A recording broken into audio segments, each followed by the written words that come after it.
Hello my dear students, Competition League channel में आपका स्वागत है। आज की डाइस की सेकंड क्लास में हम लोग क्लोज डाइस से रिलेटेड कुछ और इम्पोर्टेंट क्वेश्चंस करेंगे और प्लस में ओपन डाइस से रिलेटेड और कैसे क्वेश्चंस आते हैं वो आज मैं आप लोग को बताऊंगी। सो चलिए स्टार्ट करते हैं। सो स्टूडेंट्स, डाइस के क्लास 1 में आप लोगों ने देखा था क्लासिफिकेशन ऑफ डाइस, जिसमें मैंने आपको बताया था दो तरीके के डाइस होते हैं, ओपन डाइस और क्लोज डाइस। ओपन डाइस के लिए आप लोग ये देख सकते हैं डायग्राम, और क्लोज डाइस के लिए इस तरीके से डायग्राम दिखता है, ठीक है। और आप लोग को ये पता है स्टैंडर्ड डाइस क्या होता है और नॉन स्टैंडर्ड डाइस क्या होता है। स्टैंडर्ड डाइस में जो अपोजिट फेस का सम होता है वो 7 होना चाहिए, और नॉन स्टैंडर्ड डाइस में जो अपोजिट फेस का सम होता है वो 7 नहीं होता। तो ये दो चीज़ें आप लोग को पता है। अब इसके बाद कुछ और क्वेश्चंस कर लेते हैं जो क्लोज डाइस पे बेस्ड है, जो कि इम्पोर्टेंट भी है। तो स्टार्ट करते हैं। अब यहाँ पे देखिए, इससे पहले जो है क्लास 1 में मैंने आप लोग को दो डाइस से रिलेटेड कुछ क्वेश्चंस करवाए थे। आज की क्लास में 3 डाइस और 3 से ज़्यादा जो 4 डाइस पे बेस्ड क्वेश्चंस आते हैं। जैसे यहाँ पे एक ही डाइस की 3 जो है पोजीशन स्थिति आपको दिखाई गई है। अब इसमें अगर आपको पूछा जाए किसी पर्टिकुलर फेस का अपोजिट फेस क्या कैसे निकालना है, तो आप कैसे निकालेंगे। तो यहाँ पे देखो पूछा गया है 6 के सामने कौन सी संख्या है, ठीक है। आपको बताना है 6 के इन फ्रंट में कौन से फेस पे कौन सा नंबर आएगा, ठीक है। अब यहाँ पे एक ही पासे की 3 स्थिति आपको दी गई है। इससे पहले वाले क्वेश्चंस में सिर्फ 2 स्थिति दी गई थी तो आसान था। अब यहाँ पे 3 स्थिति गई है, बट देखो ज़रूरी नहीं है कि तीनों का यूज़ करके आंसर निकालना हो, ठीक है। किन्हीं भी दो डाइस का यूज़ करके हम लोग आंसर अपना निकाल सकते हैं। अब कैसे, यहाँ पे आप लोग ने रूल्स भी पढ़ा हुआ है, 4 रूल्स मैंने आप लोग को बताई थी, ठीक है। अब देखो यहाँ पे 6 के सामने हमें निकालना है, तो ये जो स्टार्टिंग के दो डाइस है दोनों में 6 है, ठीक है, दोनों में 6 है। और जो तीसरे में है जो 6 नहीं है, तो हम क्या करेंगे, फर्स्ट वाले डाइस में एंड थर्ड वाले डाइस में देखेंगे कि कौन सा नंबर कॉमन है। तो यहाँ पे देखोगे 4 नंबर जो है वो कॉमन है। अब मैंने आप लोग को बताया था जब भी दो डाइस में कोई एक नंबर कॉमन हो तो आप लोग क्या करते हो, फिर डाइस को क्लॉकवाइज जो है रोटेट करके नंबर्स लिखते हो। तो फर्स्ट डाइस के अगर बात करें हम लोग, तो अगर इसको 4 से स्टार्ट करते हैं और क्लॉकवाइज डायरेक्शन में जाके हम लोग नंबर्स लिखते हैं। जैसे पहले आएगा 4, फिर आएगा 3, फिर आएगा 6, तो 4 3 6 हमने लिख लिया। और थर्ड वाले डाइस के लिए हम लोग जब रोटेट करेंगे 4 से हम लोग ऑलवेज स्टार्ट करेंगे कि जो भी नंबर कॉमन है हम लोग वहीं से नंबर लिखना स्टार्ट करते हैं। तो यहाँ पे जब क्लॉकवाइज डायरेक्शन में हम लोग नंबर्स लिखेंगे, जैसे कि 4, फिर 5, फिर 1, तो यहाँ पे लिख लिया 4 5 एंड 1। अब इस चीज़ से हमें क्या पता चल रहा है कि 3 जहाँ पे है, जिस फेस पे है उसके अपोजिट फेस पे 5 लिखा होगा, और जहाँ पे 6 लिखा है उसके अपोजिट फेस पे क्या लिखा होगा, 1। तो यहाँ से पता चल गया कि 6 के सामने जो संख्या होगी वो कौन सी होगी, 1 होगी। तो यही राइट आंसर है, ये है ऑप्शन बी। अगले सवाल की तरफ चलते हैं। यहाँ पे भी आपको एक डाइस से 3 स्थिति दी गई है, ठीक है, 3 तरह से दिखाया गया है एक डाइस को। आपको पूछा गया है बी वाले फलक के विपरीत फलक में कौन सा लेटर लिखा गया है। अब देखो यहाँ पे भी बी है फर्स्ट वाले डाइस में, एंड सेकंड वाले डाइस में भी बी है, थर्ड वाले डाइस में बी नहीं है। तो आप क्या कर सकते हो, 1 एंड थर्ड को कंपेयर करो। 1 एंड थर्ड डाइस में कौन सा ऐसा लेटर है जो कॉमन है। यहाँ पे देखो सी कॉमन है, ठीक है, सी कॉमन है। अब हम इसी को मान के क्या करेंगे, लेटर्स लिखना स्टार्ट करेंगे। कौन से डायरेक्शन में, क्लॉकवाइज, यानी घड़ी की दिशा में हम लोग जो है लेटर्स लिखना स्टार्ट करेंगे। तो पहले हमने लिख लिया सी फर्स्ट वाले डाइस के लिए, सी के बाद क्या लिखेंगे, बी, और बी के बाद क्या लिखेंगे, डी। तो बी और डी। अब थर्ड वाले डाइस के लिए, पासी के लिए, हम लोग क्या लिखेंगे, सी के बाद एफ, तो सी के बाद हमने एफ लिख लिया। इसके बाद क्या लिखेंगे, जी, तो हमने लिख लिया जी। अब यहाँ से क्या पता चल गया कि इस बी के अपोजिट फेस पे फलक पे कौन सा लेटर है, एफ है, और डी के अपोजिट फलक पे कौन सा लेटर है, जी है। लेकिन हमें पूछा गया है बी के लिए, जो कि हमारा होगा आंसर एफ। यहाँ पे देख लेते हैं कौन सा है, जो ऑप्शन सी। अगले सवाल की तरफ चलते हैं। यहाँ पे भी देखो एक पासे की 3 स्थिति दी गई है आप लोग को। अब यहाँ पे नंबर और लेटर की जगह पे क्या यूज़ किया है, सिंबल, ठीक है। अब यहाँ पे आप लोग को निकालना है अल्फा वाले फलक के विपरीत फलक में कौन सा जो है सिंबल होगा। तो यहाँ पे देख लेते हैं यहाँ पे अल्फा सिर्फ पहले वाले डाइस में अल्फा है और थर्ड वाले डाइस में अल्फा है, ठीक है। तो हम लोग क्या करेंगे, फर्स्ट डाइस और सेकेंड डाइस में कंपेयर करते हैं। तुलना हम करेंगे जब इन दोनों के बीच में, तो यहाँ देखो जो बीटा है यानी बी जो है कॉमन है। ठीक है, अब यहीं से हम लोग जो है सिंबल को इस तरह से अरेंज करते हैं। फर्स्ट वाले डाइस के लिए हमने क्या लिखा, बीटा, इस तरीके से लिख लिया। बीटा के बाद क्या आएगा, अल्फा, तो हमने लिख लिया अल्फा। ठीक है, इसके बाद लिख लिया ये गामा आ जाएगा। ठीक है, अब सेकेंड वाले डाइस के लिए हम कहाँ से स्टार्ट करना है, बीटा से ही, जो कि कॉमन है दोनों डाइस में, दोनों पासे में। बीटा के बाद हम कहाँ जाएंगे, ये जो थीटा है ये आ जाएगा थीटा। इसके बाद क्लॉकवाइज डायरेक्शन में घड़ी की दिशा में हम लोग काउंट करेंगे तो क्या आएगा, ये आ जाएगा साइन। ठीक है, अब देखो यहाँ से क्या निकल के आ रहा है कि अल्फा के जस्ट अपोजिट फलक में यानी फेस में कौन सा सिंबल आएगा, थीटा आएगा। ठीक है, अब देख लेते हैं हमारा ऑप्शन में आंसर क्या है, तो ऑप्शन है डी। अगला सवाल है आप लोग के लिए। इस क्वेश्चन में 4 डाइस दिया गया है। ठीक है, चारों डाइस में किस साइड फेस पे कुछ ना कुछ स्टार है। ठीक है, अब नोटिस करोगे आप अगर कि सभी डाइस के टॉप पे एक भी स्टार नहीं है। ठीक है, तो चलो देखते हैं कि क्वेश्चन इसमें किस तरीके से पूछा जा रहा है। यहाँ पे एक कंडीशन दी गई है, क्या है कि अपोजिट फेस पे जितने स्टार हैं उनका सम कितना होना चाहिए, 7 होना चाहिए। ठीक है, यानी ये सारे जो डाइज है वो कौन से डाइज है, स्टैंडर्ड डाइज है, मानक पासा है ये सारे के सारे। ठीक है, अब पहला क्वेश्चन ये है कि यदि सम संख्या वाले पासे के शीर्ष फलक पे, सम संख्या वाले पासे कौन कौन से हो जाएंगे, एक तो ये सेकंड नंबर वाला और एक ये फोर्थ नंबर वाला। ठीक है, दूसरा और चौथा ये सम संख्या वाले पासा हो गए। अब अगर पूछा जाए कि ये सम संख्या वाले पासे के शीर्ष पे कौन सी कितने तारे होने चाहिए, विषम संख्या में होने चाहिए, यानी जो भी तारे हों उनकी काउंटिंग विषम यानी ऑड होनी चाहिए। तो देखो काउंटिंग के लिए किन कौन कौन से हो सकता है, या तो 1 स्टार हो सकता है, या 3 स्टार हो सकता है, या 5 स्टार हो सकता है। अब हमें देखना होगा कि साइड में कितने स्टार है, तो उनके अपोजिट पे कितने बनेंगे, उसके अकॉर्डिंग हम बता पाएंगे कि टॉप पे यहाँ पे कितने स्टार आएंगे। ठीक है, तो सेकेंड वाले डाइस की बात करें तो यहाँ पे देखो 4 स्टार है, तो यानी इसके जस्ट अपोजिट फेस पे कितने स्टार होंगे, 3 स्टार होंगे, तो ये 3 तो यूज़ हो गया। ठीक है, अब यहाँ साइड में, दूसरे साइड में यहाँ पे 2 स्टार है, तो इसकी जस्ट अपोजिट पे कितने स्टार होंगे, 5 स्टार होंगे, क्योंकि सम कितना आना चाहिए, 7 आना चाहिए, तो अपोजिट में कितना हो जाएगा, 5 हो जाएगा। अब ये 5 भी यूज़ हो गया, यानी बचा कौन सा, 1, तो ये 1 कहाँ आ जाएगा, टॉप पे आ जाएगा। और हमें क्या चाहिए, जो टॉप पे जो भी स्टार होना चाहिए उसकी काउंटिंग ऑड नंबर में होनी चाहिए। ठीक है, तो 2 ऑड नंबर तो यूज़ हो गए, बचा एक ही, तो वो कहाँ आ जाएगा, टॉप में। अब फोर्थ वाले डाइस में देख लो, फोर्थ वाले डाइस में यहाँ पे 6 स्टार है, यानी इसके जस्ट अपोजिट पे कितने स्टार होंगे, 1 स्टार होंगे, तो ये तो यूज़ हो गया। ठीक है, अगर 1 3 5 लेके चले तो ये तो यूज़ हो गया। ठीक है, अब ये वाले जो फेस पे कितने स्टार है, 5 स्टार है, 1 2 3 4 5, इसके जस्ट अपोजिट में यानी इधर इधर साइड में जस्ट अपोजिट में कितने स्टार होंगे, 5 + 2 7 होता है, तो 2 स्टार होंगे। अच्छा, ये तो 5 ही है ना, ये तो ऑड नंबर है। ठीक है, तो 5 भी यूज़ हो गया, और इसके जस्ट जो है अपोजिट फेस पे 1 होगा, तो ये 1 भी यूज़ हो गया।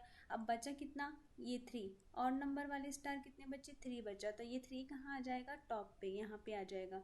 ठीक है, अब पूछा क्या जा रहा है कि उनके पासे के शीर्ष फलक पर तारों की कुल संख्या ज्ञात कीजिए, यानी हमें टोटल काउंटिंग करनी है, यानी सेकंड वाला और फोर्थ वाला ये दोनों मिला के उनके टॉप पे टोटल कितने स्टार बन रहे हैं, कितने तारे आ रहे हैं, तो 3 + 1 4 हो जाएंगे। तो हमारा आंसर क्या आ जाएगा, 4, यानी ऑप्शन डी। अब इसी क्वेश्चन में सेकंड क्वेश्चन ये पूछा जा रहा है कि if the odd number of dice have odd number of star on their top faces. अब हमें बताना है ऑड नंबर वाले डाइस कौन कौन से हो जाएंगे, ये पहला वाला और ये तीसरा वाला। ठीक है, अब इनके टॉप पे यानी यहाँ पे कौन सा, कितने नंबर ऑफ स्टार होने चाहिए, ऑड नंबर में, यानी जितने भी स्टार होना चाहिए वो ऑड नंबर में आना चाहिए। चलो देख लेते हैं, ऑड नंबर में 1 हो सकता है, 3 हो सकता है और 5 हो सकता है। अब देखो फर्स्ट वाले डाइस में यहाँ पे 3 है, 3 स्टार है, तो 3 तो यूज़ हो गया। ठीक है, ये वाले फेस में 5 स्टार है, ये भी यूज़ हो गया। बचा कौन सा, 1, तो यहाँ 1 लिख देंगे हम लोग। ठीक है, ये हमने लिख दिया। इसके बाद थर्ड वाले डाइस में देख लेते हैं, ये फर्स्ट वाले में फ्रंट फेस में कितने हैं, 5 है, तो 5 भी यूज़ हो गया। ठीक है, ये साइड वाले फेस में कितने स्टार है, 4 है। अब यहाँ पे 4 है, ये जो इवन नंबर पे है, यानी इसके जस्ट अपोजिट फेस में एक ऑड नंबर पे स्टार होंगे, तो कितने होंगे, 3 होंगे, तो वो भी यूज़ हो गया। अब बचा कितना, 1, ये 1 कहाँ आ जाएगा, टॉप पे आ जाएगा। ठीक है, अब पूछा क्या जा रहा है, उन पासों के शीर्ष फलक पे तारों की कुल संख्या, यानी यहाँ पे भी हमको सम बताना है। तो फर्स्ट वाले डाइस और थर्ड वाले डाइस के टॉप पे जितने स्टार हैं उनका सम कितना हो जाएगा 1 + 1 2। तो हमारा आंसर कितना आएगा 2 यानी ऑप्शन बी। अब देखो इसी क्वेश्चन में तीसरा क्वेश्चन बनता है, ये है कि यहाँ पे पूछा जा रहा है कि यदि विषम संख्या वाले पासे के शीर्ष पर सम संख्या वाले तारे हो। ठीक है, विषम संख्या वाले पासे कौन कौन से हैं? पासा नंबर 1, पासा नंबर 3। ठीक है, अब इनके टॉप पे जो स्टार की काउंटिंग है वो किस में होनी चाहिए? इवन नंबर्स में होनी चाहिए। अब इवन नंबर वाले स्टार कौन कौन से हो सकते हैं? 4 हो सकते हैं, 2 हो सकते हैं, 4 हो सकते हैं और 6 हो सकते हैं। ठीक है, अब फर्स्ट वाले पासे को हम अगर चेक करें तो ये इस साइड में 5 स्टार है, 5 स्टार है, यानी इसके जस्ट अपोजिट में कितने स्टार होंगे? 2। तो 2 तो यूज हो गया। ठीक है, यहाँ पे 3 स्टार है, यानी इसके जस्ट अपोजिट में कितने स्टार होंगे? 4 होंगे, तो ये भी यूज हो गया। बचा कौन सा? 6। तो यहाँ पे हमने 6 लिख दिया। ठीक है, अब 6 क्यों लिखा? क्योंकि इवन होना चाहिए टॉप पे, यानी और नंबर वाले पासे के टॉप पे इवन नंबर पे स्टार होना चाहिए, तो 6 आ जाएगा। ठीक है, अब तीसरे नंबर के पासे में हम लोग चेक कर लेते हैं। यहाँ पे 5 स्टार है, इसके जस्ट अपोजिट में कितने होंगे? 2। तो 2 तो कैंसिल हो गया। ठीक है, यहाँ पे 4 है तो 4 भी कैंसिल हो गया। बचा कौन सा? 6। तो 6 हमने यहाँ पे लिख दिया। ठीक है, अब यहाँ पे भी हमें शायद ये बताना है कि कुल तारों की संख्या कितनी है। तो 6 + 6 कितना हो जाएगा? 12। और हमारा आंसर आ रहा है 12 यानी ऑप्शन बी। अब इसी क्वेश्चन में एक लास्ट क्वेश्चन बनता है, ये यहाँ पे पूछा जा रहा है यदि पासा 1 2 3 4 यानी चारों पासों के शीर्ष फलक पे विषम संख्या पर बिंदु, यानी यहाँ पे आएगा स्टार, ठीक है, तारे हो तो उनके शीर्ष फलक पर तारों की स्टार्स की कुल संख्या क्या होगी? ठीक है, अब देखो यहाँ पे सभी जो है डाइस के टॉप पे क्या आना चाहिए? विषम संख्या पे स्टार आना चाहिए। विषम संख्या पे यानी 1 3 या 5 स्टार होने चाहिए। ठीक है, तो डाइस 1 में हम लोग देख लेते हैं। यहाँ पे 5 स्टार है जो कि कैंसिल हो गया। यहाँ पे अगर 3 है, ठीक है, तो ये भी कैंसिल हो गया। बचा कौन सा? 1। तो यहाँ हमने लिख दिया 1। सेकंड वाले डाइस में क्या हो जाएगा? पासे में देखो यहाँ पे 2 डाइस है, तो इसके जस्ट अपोजिट में कितना होगा? 5 हो जाएगा, तो वो कैंसिल हो गया। ठीक है, यहाँ पे 4 है तो इसके जस्ट अपोजिट पे कितना आएगा? 3, वो कैंसिल हो गया। बचा कौन सा? 1। तो यहाँ पे भी 1 आ जाएगा। थर्ड वाले डाइस में क्या होगा? यहाँ पे 5 स्टार है, ऑलरेडी है 5, यहाँ पे यूज हो चुका है, तो ये 5 कैंसिल हो गया। यहाँ पे 4 है, इसके जस्ट अपोजिट पे क्या आएगा? 3, तो वो भी कैंसिल हो गया। बचा कौन सा? 1 स्टार, तो वो टॉप पे आ जाएगा। ठीक है, क्योंकि विषम संख्या पे होने चाहिए, सभी के टॉप पे विषम संख्या पे जो है स्टार होने चाहिए। अब यहाँ पे देखो 5 है, वो यूज हो गया। इसके 6 है, यहाँ पे 6 के जस्ट अपोजिट में कितना होगा? 1 होगा, तो वो भी यूज हो गया। बचा कौन सा? 3, तो यहाँ पे आ जाएगा 3। ठीक है, अब सभी को ऐड करने पे कितना आ जा रहा है? 3 4 5 6 आ जा रहा है। तो टोटल नंबर ऑफ स्टार सभी जो है डाइस के टॉप पे कितने आ जाएंगे? 6 आ जाएंगे, यानी option number A. So I hope आपको क्लोज डाइस से रिलेटेड क्वेश्चन समझ में आए होंगे। अब आगे हम देखते हैं ओपन डाइस से रिलेटेड कुछ क्वेश्चंस। ओके, तो स्टूडेंट्स, ओपन डाइस के कुछ क्वेश्चंस करने से पहले आप लोग को ये थोड़ा सा जानना ज़रूरी है कि किसी भी डाइस को जब हम ओपन करते हैं तो उनके फेसेस को किस किस तरीके से ओपन कर सकते हैं। टोटल 6 फेस होते हैं, 6 फलक होते हैं। ठीक है, तो एक टाइप तो ये हो गया।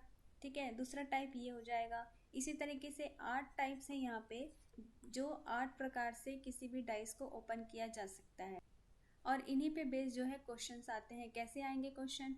कि आपको बताना होगा कि 1 के अपोजिट फेस कौन सा होगा, क्योंकि क्लोज डाइस होता, अभी तक हमने क्लोज डाइस सीखा था। क्लोज डाइस में आप लोग बता सकते हो किसी भी फेस का अपोजिट फेस क्या होगा, लेकिन जब ओपन कर दिया जाए डाइस को, तब आपको अगर किसी फेस का अपोजिट फेस विपरीत जो है फलक पूछा जाए, या विपरीत फलक पे कौन सा नंबर है या लेटर है या सिंबल है वो पूछा जाए, तो कैसे बताएंगे? तो इन्हीं पे बेस्ड हम लोग आगे कुछ क्वेश्चंस करेंगे। तो यहाँ पे देखो एक क्वेश्चन बनता है यहाँ पे ओपन डाइस से रिलेटेड। यहाँ पे दिया गया है एक डाइस, ठीक है, और इसी पे बेस 4 ऑप्शन है। ठीक है, इसे क्लोज कर दिया गया, मतलब क्लोज करके आपको बताना है कि वो किस तरीके से दिखेगा। ठीक है, अब देखो यहाँ पे रूल क्या, हमने जो स्टार्टिंग में रूल क्या पढ़ा था कि जो अपोजिट फेस है वो कभी भी एडजेसेंट फेस नहीं हो सकते, या जो भी एडजेसेंट फेस है वो एक दूसरे के अपोजिट हो सकते हैं क्या? नहीं हो सकते। यानी कि अगर फर्स्ट डाइस की मैं बात करूँ, यहाँ पे ऑप्शन की बात करूँ, ये सारे आंसर है, ये सभी है, इनमें से ही कोई ना कोई एक आंसर होगा, यानी इसका जो है वो क्लोज्ड डाइस, क्लोज्ड रूप होगा, फॉर्म होगा। अब देखो अगर फर्स्ट की बात करें तो 2 एंड 3 के अपोजिट फेस हो सकते, नहीं हो सकते, ठीक है, नहीं हो सकते। या 3 और 1 जो है एक दूसरे के अपोजिट नहीं हो सकते। 4 एंड 6 एक दूसरे के अपोजिट हो सकते हैं क्या, नहीं हो सकते। वैसे 6 एंड 2 एक दूसरे के अपोजिट हो सकते हैं क्या, नहीं हो सकते। तो जब भी डाइस को ओपन किया जाए हमें किस तरीके से अपोजिट फेस निकालना है ये हम लोग अभी देख लेते हैं। देखो अभी जो है ये एक तरीके से यहाँ पे ओपन किया गया है। अब देखो जो अल्टरनेट फेज होते हैं आपको ध्यान में रखना है, वो एक दूसरे के अपोजिट होते हैं। अल्टरनेट फेज मतलब 5 के बाद 2 नहीं, 5 के बाद 2 के बाद जो आ रहा है यानी 5 और 4 ये क्या हो जाएंगे, एक दूसरे के अपोजिट फेज हो जाएंगे। तो 5 का अपोजिट फेज पे कौन सा नंबर होगा, 4। अब नीचे से हम लोग अभी वर्टिकल देख रहे हैं ना, हम लोग ये साइड वाली नहीं देख रहे, हम लोग को वर्टिकली हम लोग को ये अभी काउंट करना है। अब 6 के बाद हम लोग बचा कौन सा, 2, तो 6 और 2 क्या हो जाएंगे, एक दूसरे के अपोजिट हो जाएंगे। अब बाकी के बचे फेस कौन कौन से हो गए, 1 और 3 जो साइड साइड में, ये एक दूसरे के क्या हो जाएंगे, अपोजिट हो जाएंगे। तो इस तरीके से आप लोग यहाँ पे ऑप्शन में चूज कर सकते हो कि कौन सा इसका क्लोज्ड फॉर्म होगा। अब देखो एक के अपोजिट पे 3 आ रहा, मतलब एक की साइड में कभी भी 3 नहीं होगा, उसका एडजेसेंट यानी पड़ोसी फलक कभी भी होगा ही नहीं। तो यहाँ पे देखो एक के साथ 3 है यानी ये तो कैंसिल हो गया, ठीक है। अब 2 के साथ 6 जो है, 2 और 6 एक दूसरे के अपोजिट है कि नहीं, यानी 2 के साइड में यहाँ पे दे दिया है 6, यानी ये भी क्या होगा, इसका क्लोज्ड फॉर्म नहीं होगा, ठीक है। अब थर्ड वाले डाइस में देख लेते हैं ऑप्शन में। यहाँ पे देखो जो है 5 का अपोजिट फेस क्या होता है, 4 होता है जो कि यहाँ पे हाइड है। 3 का अपोजिट फेस क्या होता है, 1 होता है जो कि यहाँ पे हाइड है। 6 का अपोजिट फेस क्या होगा, 2 हो रहा है यहाँ पे जो कि यहाँ पे हाइड है, यानी ये एक पॉसिबिलिटी कि ये हो सकता है। आगे हम लोग और देख लेते हैं। यहाँ पे जो है 4 का अपोजिट फेस क्या होगा, 5 होगा जो हाइड है। 6 का 2 होगा। अब देखो 6 का 2 जो है अपोजिट फेस है, लेकिन यहाँ पे तो साइड में दे दिया, यानी ये तो गलत हो गया।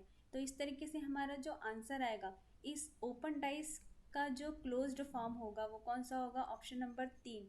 नेक्स्ट सवाल की तरफ चलते हैं। यहाँ पे भी एक डाइस का ओपन फॉर्म दिया गया है, ठीक है, यहाँ पे भी खुला पासा दिया गया है। अब आप यहाँ पे पासा के एक फलक के विपरीत फलक कैसे ज्ञात करोगे, यहाँ पे देखो एफ का जो है, एफ के लिए क्या हो जाएगा, एफ के लिए जो उसका अपोजिट फलक, अपोजिट जो फेस हो जाएगा वो कौन सा हो जाएगा, बी। तो एफ के लिए हो गया बी, ठीक है। ई के लिए कौन सा हो जाएगा, ई के लिए हो जाएगा सी, तो ई का हमने लिख दिया सी। अब बचा कुचा कौन सा है, डी और ए, तो डी और ए एक दूसरे के जस्ट अपोजिट हो जाएंगे। अब यहाँ पे हम लोग देख लेते हैं कि हमारा जो है कंडीशन कौन कौन सा सेटिस्फाई हो रहा है। एफ और बी कभी भी एक दूसरे के पड़ोसी फलक हो सकते हैं, नहीं हो सकते क्योंकि एक दूसरे के विपरीत है वो। तो एफ और बी जो है यहाँ पे पड़ोसी दे दिया है, एक दूसरे के आजू बाजू दे दिया, यानी ये तो कैंसिल हो गया, ठीक है। अब देखो ई और सी जो है एक दूसरे के अपोजिट है, ठीक है, ई और सी एक दूसरे का अपोजिट है, लेकिन थर्ड वाले में ई और सी साइड में दे दिया है तो ये भी कैंसिल हो गया, ठीक है। ए और डी एक दूसरे के अपोजिट होना चाहिए, लेकिन ये तो साइड में दे दिया है तो ये भी कैंसिल हो गया है, यानी हमारा आंसर क्या आएगा, सेकंड वाला आएगा। क्योंकि यहाँ पे देखो एफ ई ए, एफ ई और ए ये तीनों के जो अपोजिट फलक है वो क्या है, हाइड यानी छिपे हुए हैं। तो हमारा आंसर, सही आंसर क्या है, सेकंड वाला। कभी भी आपको खुले पासे में जो है विपरीत फलक निकालना हो, आप लोग क्या करेंगे, सबसे पहले वर्टिकली जो है चेक कर लेंगे, अल्टरनेट जो फेज होते हैं, अल्टरनेट फेज वही एक दूसरे के अपोजिट होते हैं, ठीक है। हमने यहाँ अल्टरनेट एक के बाद एक काउंटिंग की, वही एक तरह से एक दूसरे के क्या होते हैं, अपोजिट होते हैं। नेक्स्ट क्वेश्चन की तरफ चलते हैं। यहाँ पे भी ओपन बॉक्स दिया है, डाइस का ओपन फॉर्म दिया है, आपको बताना है ये बंद करने के बाद किस तरीके से दिखेगा, ठीक है। यहाँ पे 4 ऑप्शन है आपके पास। अब देखो इस वाले केस में इस तरीके से जब ओपन डाइस को ओपन किया जाए तब अपोजिट फेस कैसे निकालेंगे। 2 के लिए अपोजिट फेस क्या हो जाएगा, 5 हो जाएगा, ठीक है। और 3 के लिए अपोजिट फेस क्या हो जाएगा, 4 हो जाएगा। 2 का हो जाएगा 5, 3 का हो जाएगा 4, ठीक है। अब बचा कुचा कौन सा है, ये 1 और 6, ये एक दूसरे के क्या हो जाएंगे, अपोजिट। अब देख लेते हैं कि ऑप्शन में हमारा आंसर कौन सा है। अब देखो यहाँ पे 3 का अपोजिट पे 4 होना चाहिए, ठीक है, 3 के, बट यहाँ पे क्या दे दिया है, साइड में दे दिया है, यानी ये तो नहीं होगा, ठीक है। और 6 के अपोजिट पे 1 होना चाहिए, लेकिन यहाँ पे थर्ड वाले ऑप्शन में साइड में दे दिया है, यानी ये हमारा आंसर नहीं होगा। 2 के अपोजिट पे 5 होना चाहिए, बट वो साइड में दे दिया है, तो ये भी ऑप्शन नहीं होगा। तो हमारा आंसर क्या हो जाएगा, ऑप्शन 1, ये वाला जो है, ये जो है इस डाइस को बंद करने के बाद जो है वो इस तरीके से दिखेगा। तो यही हमारा आंसर हो गया। नेक्स्ट क्वेश्चन है, यहाँ पे लिखा हुआ है when a given figure is folded, अगर इस वाले डाइस को, इस ओपन डाइस को फोल्ड कर दिया जाए यानी बंद कर दिया जाए, तो आपको बताना है कि जो 2 है उसके अपोजिट फेस पे कौन सा नंबर होगा। ठीक है, which face is opposite to the face with 2। ठीक है, तो अब इस वाले ओपन डाइस में हम लोग अपोजिट फेस कैसे निकालेंगे। देखो 6 का अपोजिट फेस पे 3 आ जाएगा। ठीक है, 4 के अपोजिट फेस पे क्या आ जाएगा, 5 आ जाएगा। 6 के लिए हो जाएगा 3 एंड 4 के लिए हो जाएगा 5। अब बचे कौन से, 1 और 2, ये एक दूसरे के क्या हो जाएंगे, अपोजिट फेस हो जाएंगे। तो यहाँ पूछा गया है 2 के लिए अपोजिट फेस पे कौन सा नंबर होगा, तो होगा 1, यानी ऑप्शन नंबर सी। अब चलते हैं लास्ट क्वेश्चन की तरफ। इस क्वेश्चन में भी देखो आप ओपन डाइस इस तरीके से दिया हुआ है। ठीक है, इस तरीके से डाइस को ओपन किया गया है। 4 ऑप्शन में से आपको बताना है कि क्लोज करने के बाद ये किस तरीके से दिखेगा। ठीक है, अब यहाँ अगर हम अपोजिट फेस निकालेंगे तो 5 के अपोजिट क्या आ जाएगा, 3 आ जाएगा। 5 के लिए अपोजिट फेस होगा 3। 6 के लिए हो जाएगा 2। 6 के लिए हो जाएगा 2, यहाँ पे हमने लिख दिया। एंड बचा क्या, 4 एंड 1। ये 4 एंड 1 एक दूसरे के अपोजिट फेस हो जाएंगे। ठीक है, अब देख लेते हैं यहाँ पे 4 का अपोजिट फेस 1 हो जाएगा। ठीक है, तो ये लास्ट और फोर्थ ऑप्शन में आप देखो 4 एंड 1 तो साइड में दे दिया है ना, एक दूसरे के पड़ोसी फलक है, जो कि हो नहीं सकते, तो ये तो कैंसिल हो जाएगा। ठीक है, 5 एंड 3 एक दूसरे के अपोजिट हो सकते हैं, बट साइड नियर बाय जो है एडजेसेंट फेस नहीं हो सकते, तो ये भी कैंसिल हो जाएगा। अब यहाँ पे देखो 6 5 ऑप्शन नंबर 2 में 5 4 एंड 6, 5 4 एंड 6, यहाँ पे 5 4 6 इस तरीके से दिया है, और इनके जो अपोजिट फेस है ये तीनों क्या है, हाइड है। तो इसका मतलब है कि इस क्लोज डाइस को जब हम लोग इस ओपन डाइस को जब हम क्लोज करेंगे तो ये सही आंसर होगा हमारा। सही डाइस जो है इस तरीके से दिखेगा। ठीक है, फर्स्ट वाले ऑप्शन में देख लो 6 एंड 2 जो है अपोजिट होने चाहिए, बट साइड में दे दिया, तो ये भी कैंसिल हो जाएगा। दैट मीन्स इस ओपन डाइस के लिए अगर हम क्लोज डाइस राइट चुनेंगे तो कौन सा आएगा, ये सेकेंड वाला, जो कि है ऑप्शन बी में। सो स्टूडेंट्स, अगर आज की क्लास अच्छी लगी हो तो वीडियो को लाइक कर दीजिए, और बाकी हम नेक्स्ट वीडियो में, नेक्स्ट लेक्चर में, नेक्स्ट क्लास में हम लोग डाइस के कुछ इंपॉर्टेंट क्वेश्चंस करेंगे जो एसएससी सीएचएसएल एमटीएस और सभी कॉम्पिटिटिव एग्जाम में पूछे जाते हैं। ठीक है, सो आज के लिए इतना ही। Thank you so much.